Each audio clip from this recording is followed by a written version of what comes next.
주영석 기자의 뉴스 속으로. 뉴스 속으로는 예방과 치료의학도 최고, 리퍼도 최고, 시니어 어르신들에게 서울 메디칼 그룹이 최고, 서울 메디칼 그룹 제공입니다. 연방준비제도가 3번 연속 자이언트 스텝을 밟으면서 기준금리를 3에서 3.25%포인트까지 올린 가운데 월스트리트에서는 올 연말에 기준금리가 무려 4.5에서 4.75%까지 오를 것이라는 예상이 나오고 있습니다.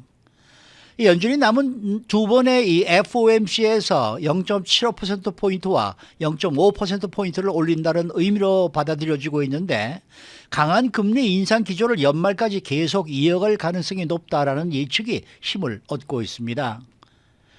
그러나 일부 전문가들은 연준이 지난해 대응해야 할 시점을 놓치고 가만히 있더니 지금은 지나칠 정도로 강경하게만 나가면서 금리 인상에 모든 것을 걸고 있는데 처음부터 노동자들 임금 때문에 물가가 올랐던 것이 아니라고 지적하고 실업률 높이는 것에만 모든 신경을 집중하는 것은 또 한 번의 패착이 될 것이다 라는 경고까지 나오고 있습니다.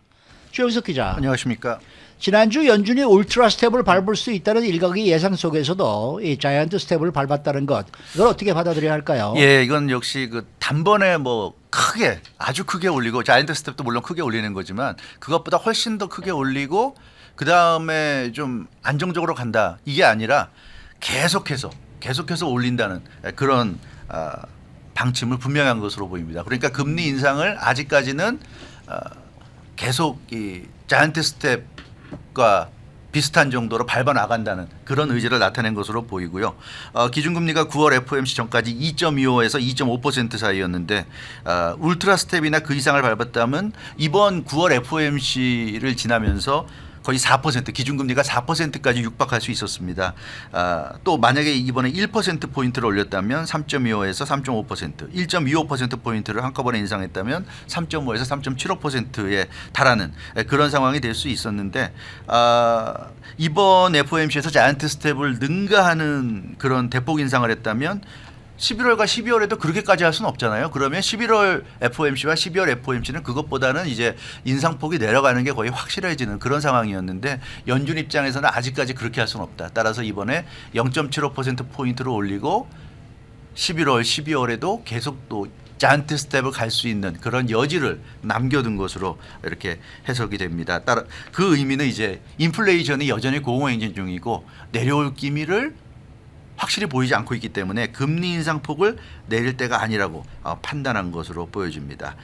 그래서 지금 뭐 예상들을 보면 11월 다음 FOMC가 이제 11월 FOMC인데 11월 FOMC에서도 이변이 없는 한 0.75%포인트 즉 자이언트 스텝을 4연속 밟을 가능성이 매우 높다 이런 얘기고 12월 FOMC에 가서는 그때 이제 상황을 봐야겠지만 한 빅스텝 정도 0.5%포인트 올리는 정도로 한 발짝 정도 물러날 수도 있다. 뭐 이런 지금 예상을 보이고 있습니다. 그러면은 아직 인플레이션은 고공행진 중이고 금리 인상폭은 내릴 때가 아니고 그렇기 때문에 한 번 더 자이언트 스텝을 밟을 가능성이 있다. 뭐 그런 얘기가 되네요. 그렇죠. 이제 9월 FOMC가 끝났고 다음 FOMC가 11월이니까 좀 성급한 감은 있지만 그때까지 사이에 어떻게 될지 모르죠. 왜냐하면 두 번 정도 이제 CPI 발표가 남아 있고 하니까 그렇지만 지금 현재 상황으로 볼 때는 여러 가지 객관적인 정황상 금리 인상을 한 번 정도 더 자이언트 스텝 0.75%포인트 인상을 밟을 가능성이 높다는 겁니다.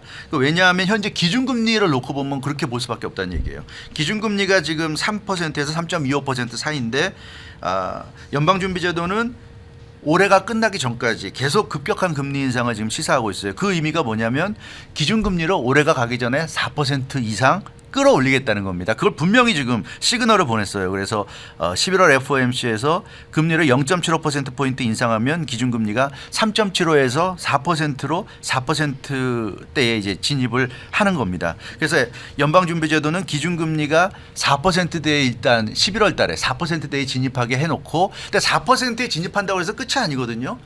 4%에 진입하고 나서도 계속 올릴 거란 말이에요. 그러니까 11월에 4%에 진입하고 12월에도 계속 올려서 4% 중반대까지 지금 끌어올리는 그런 지금 그 시그널을 보내고 있다. 다만 이제 앞서도 말씀드렸던 것처럼 11월에 4연속 자이언트 스텝을 밟으면 올해의 마지막 12월 FOMC에서는 한 발짝 정도 뒤로 물러설 수도 있다. 그때 이제 그 인플레이션 상황을 봐서 뭐 빅스텝 정도로 한 발짝 물러설 여지는 남겨두는 그런 지금 상황인 것으로 보여집니다. 그러니까 연준은 금리 인상을 계속 강하게 해서 지금 기준금리를 빨리 4% 넘도록 만들겠다는 그런 얘기겠네요. 그렇죠. 그러니까 우리가 이제 금리 인상을 얼마나 할까 이걸 보려면 기준금리를 이제 봐야 될 것 같습니다. 그래서 기준금리를 지금 연준은 올해가 가기 전에 4%를 확실히 넘긴다는 거. 앞서 말씀드린 대로 한 4% 중반대까지는 지금 예상을 하고 있는 것 같아요. 왜냐하면 인플레이션이 지금 8.3%잖아요. 8.3%고 기준금리가 이번에 9월 FOMC 하기 전에 2.25에서 2.5% 사이였습니다. 괴리가 너무 큽니다.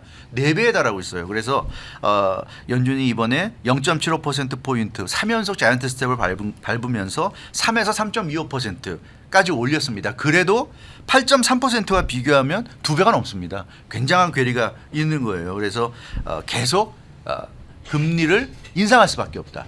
금리와 물가가 이렇게 차이가 나는, 물가는 고공행진 중이고 금리는 낮다 그러면 이거는 그 물가를 잡기가 어려운 거죠. 그래서 금리를 계속 끌어올려서 물가와의 갭을 줄이는 게 이제 핵심이라고 볼 수가 있겠고요. 그렇기 때문에 다음 달 초 10월 초에 이제 9월 CPI가 발표되지 않습니까? 여기에 이제 관심이 집중되고 있습니다. 9월 CPI가 몇 퍼센트일까? 지금 8월 CPI가 8.3%인데 9월 CPI가 꺾인 것으로 나타난다면 연방준비제도의 금리 인상폭에 운신의 여지가 생길 수가 있어요. 예를 들어서 뭐 8.3에서 8.2나 8.1 그런 꺾이긴 했지만 0.1, 0.2 정도잖아요. 그 정도면은 그렇게 큰 의미가 있다고 볼 수는 없고요.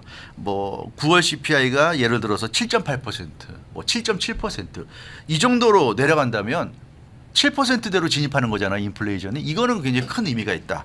이렇게 볼 수 있습니다. 물론 이제 그때 가서 시장 전망치가 얼마가 나올지가 이제 관건이긴 하지만 7.8이나 7.7 정도면 분명히 시장 전망치보다도 더 내려갈 그런 그 기록일 가능성이 높기 때문에 그 정도라면 연방준비제도가 한 번 정도 더 자이언트 스텝을 밟아서 3.75, 4% 정도 만들어 놓고 마지막 12월에 가면 그때 상황에 따라서 빅스텝 아니면 그때 가서는 뭐 0.25만 올리든지 선택의 여지가 좀 생길 수가 있을 것으로 보여집니다. 인플레이션이 7.7, 기준금리가 3.75에서 4 그러면 2배 안 되잖아요. 차이가 2배보다 더 좀 근소해지는 거니까 이 정도 되면 이제 어느 정도 물가와 기준금리가 괴리가 점점 이제 줄어드는 이제 이런 상황이기 때문에 결국 연방준비제도의 목표는 기준금리와 인플레이션의 골든크로스를 이제 이끌어내기 위해서 금리 인상에 올인하고 있고요. 이거는 이제 금리를 올릴수록 인플레이션이 내려온다.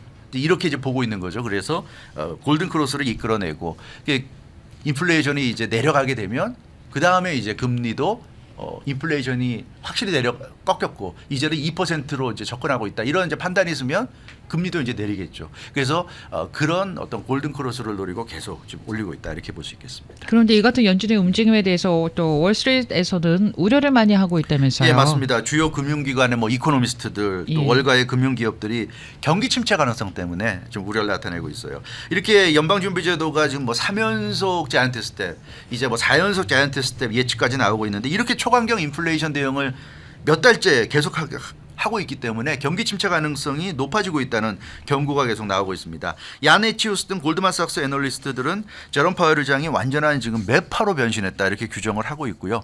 인플레이션을 반드시 잡아야 한다는 절박함이 모든 것을 압도하고 있다 이렇게 분석하고 있습니다. 그래서 월가가 지적하는 가장 큰 문제, 이 제롬 파월 연준 의장이 물가를 잡는 것을 최우선의 과제, 유일한 과제로 지금 여기고 있기 때문에 그 과정에서 미국 경제를 망가뜨리고 있다는 이 사실을 좀 지적을 하고 있어요. 근데 제롬 파월 연준 의장은 뭐 미국의 경제 성장이나 이런 것보다도 물가의 과열을 누그러뜨리는 것이 선행돼야 한다 이런 생각을 하고 있기 때문에 경제가 좀 망가져도 할 수 없다. 이렇게 생각을 하고 있고 여기에 대해서 월가는 상당히 지금 우려하고 있습니다. 그러니까 제롬 파월 의장은 뭐 우리가 예전부터 얘기를 하고 네. 있습니다만은 물가를 잡아야 경제가 살 수 있다. 네. 그런데 아주 확실한 그런 어떤 이 생각을 가지고 있는 것 그렇죠. 같아요. 그래서 지금 비판을 받고 이제 많은 욕을 먹고 있는 이유가 지난해 우리가 기억하잖아요. 지난해에도 사실 인플레이션 조짐이 보였고 물가가 좀 오르는 것 같은 모습이 계속 보였는데도 그때 뭐라고 그랬습니까? 그럴 때마다 제롬 파월 의장이 걱정할 필요 없다. 일시적인 현상일 뿐이고 금방 물가는 제자리로 돌아온다. 걱정하지 마라. 이런 얘기를 계속했어요. 그래서 그때 대응을 좀 했으면 이렇게까지 크게 우리가 인플레이션 때문에 고통을 겪지 않아도 되는데 그때 이 방치해놓고 이제 와서 심각하다 이러면서 그냥 이 모든 사람들의 고통을 지금 당하게 만들게 하고 있다 보니까 이 제롬 파월 의장에 대한 지금 비판이 커지고 있고요. 근데 제롬 파월 의장 입장에서는 뭐 선택 여지가 없다는 입장입니다. 뭐 지나간 건 어쩌 되돌릴 수 없는 거고 지금 상황에서는 물가 잡지 않으면 다른 경제적 어떤 분야에서 어떤 뭐 결과가 나와도 그 성과가 하나도 의미가 없어진다. 그래서 지금은 물가 잡을 수밖에 없다. 이게 뭐 단호한 제롬 파월 의장의 입장이라고 볼 수 있겠습니다. 네, 한 교수가 또 인터뷰를 하면서 엄청나게 비판을 또 했네요. 네, 맞습니다. 네. 이 유니버시티 오브 펜실베이니아 유펜의 제러미 시글 경영대학원 교수인데요. 지난 23일 금요일 경제전문 CNBC와 인터뷰에서 제롬 파월 의장을 강하게 비판했어요. 뭐라고 그랬냐면 연방준비제도가 창설 이래 100년이 넘는 기간 동안 가장 큰 실수를 이번에 저질렀다.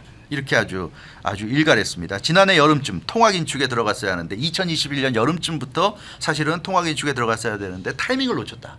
타이밍을 놓쳤다 그러고요.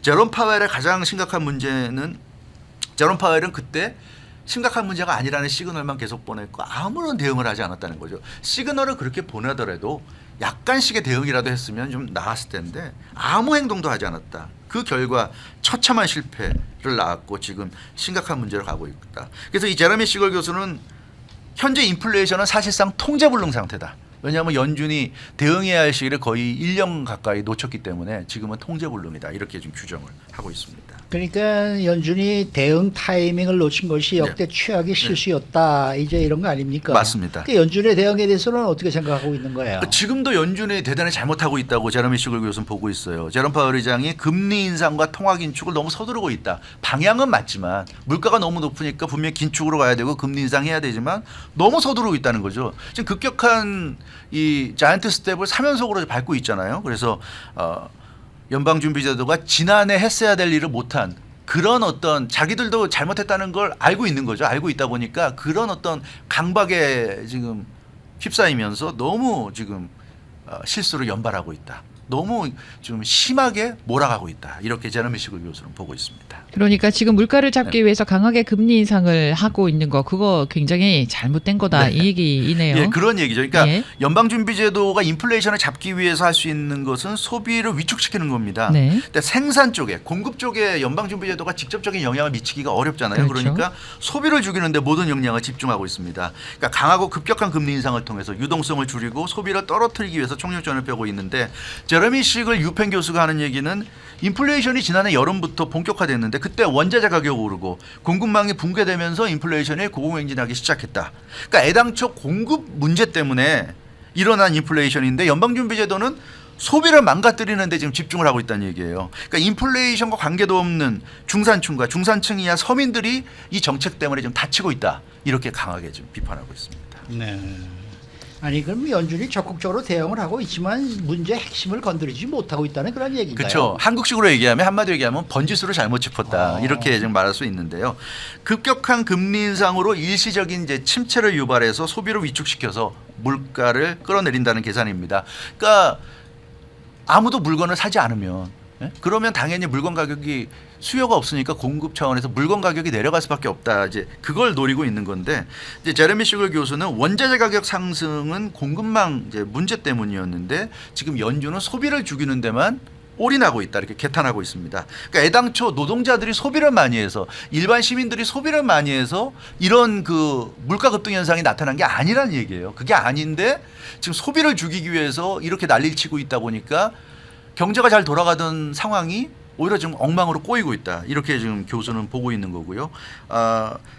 그런 차원에서 보자면 연준은 실업률을 높여야 된다고 생각하는데 실업률이 높아지면 소비가 침체되고 그러면 물가가 꺾일 것이다 이렇게 보고 있는데 제레미 시글 교수는 실업률이 오른다고 해결될 수 있는 인플레이션이 아니다 이렇게 지금 지적을 하고 있습니다. 최근 언론 보도 보더라도 그렇잖아요. 소비 둔화 때문에 기업들의 생산품 재고량이 사상 최고치에 달하고 있다는 소식이 지금 나오고 있어요. 그래서 연방준비제도가 기존 문제도 해결하지 못하면서 새로운 문제만 만들어내고 있다. 그러니까 물가를 잡는다고 하면서 물가는 못 잡고 엉뚱한 문제만 더 양산해내고 있다는 그런 얘기예요. 지금 금리 인상을 하염없이 계속하는 게 능사가 아니다. 그래서 인플레이션을 끌어내리기 위해서는 금리 인상보다는 원자재 가격 하락을 유도해야 되는데 그러려면 지금 달러화가 초강세를 보이고 있고 이걸 잘 이용해가지고 활용해가지고 원자재 가격 하락을 유도하는 어떤 그런 좀 정책적인 묘를 발휘해야 되는데 이런 걸 못하고 그냥 연준은 어떻게 보면 아주 우직할 정도로 금리 인상밖에 모르는 이런 모습을 지금 보이고 있는데 과연 지금의 이 시점에서 연방준비제도의 금리 인상 일변도의 정책이 올바른 거냐 여기에 대해서 지금 뭐 제레미 시걸 교수도 그렇게 얘기했지만 많은 전문가들이 좀 우려를 나타내고 있는 것 같습니다. 근데 그 작년이죠. 4월인가 올해 왜 $1,400씩 지원금 3차 나오신 거 있죠. 예. 그거를 주지 말았어야 했다라는 얘기들도 또 지금 목소리가 굉장히 크더라고요. 네. 그렇죠. 그때 너무 풀어가지고 너무 풀어서 지금 이렇게 돈이 너무나 많다 보니까 인플레이션이 올라갔다 뭐 이런 얘기도 뭐 그런 부분도 있더라고요. 분명히 있겠죠. 그리고 근데 이번에 또 뭐 좀 개빈 뉴섬 주지사가 또 돈 글쎄요, 풀잖아요. 캘리포니아 주에서 또 풀죠. 예, 책을 또 나눠준다 그러는데 그것도 지금 많은 분들이 기대하고 있는 것 같은데. 글쎄 말이야. 아니 우리야 뭐 둘다 뭐 신나고 좋은데 이게 과연 전체적으로 봤을 때 옳은 결정이었는가는 사실 그렇다 그러면 뭐 제롬 파월 의장이 그렇게 욕먹을 필요도 없는 거죠. 어떻게 보면. 네, 맞습니다. 수고 많으셨습니다. 주영석 기자였습니다.